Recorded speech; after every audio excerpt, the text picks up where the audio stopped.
Consistently strong anti-war message. We don't need another war. Understood, and you make that point quite a lot.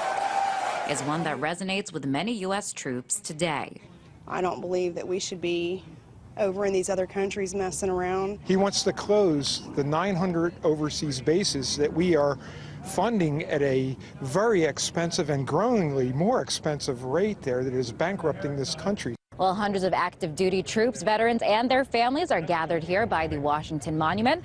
They'll be marching to the White House to show their solidarity and support for Republican presidential candidate Ron Paul.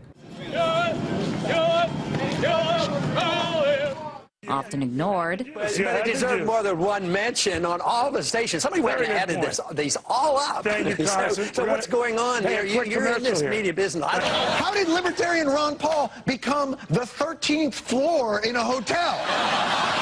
When his message isn't being cut off. Well, I think it would be even more dangerous to start nitpicking wars with other countries. Someone like Iran, Israel is more than capable of.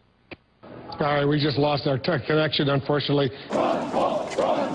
The mainstream media would have you believe the military doesn't back Paul. The top three contributors are the Air Force, the Army, and the Navy.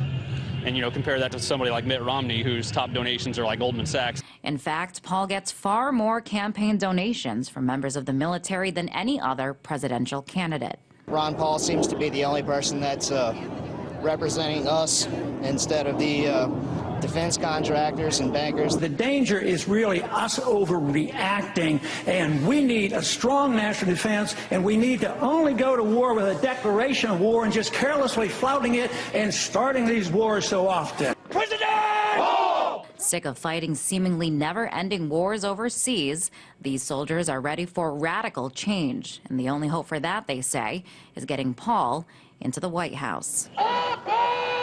In Washington, Liz Wall, RT.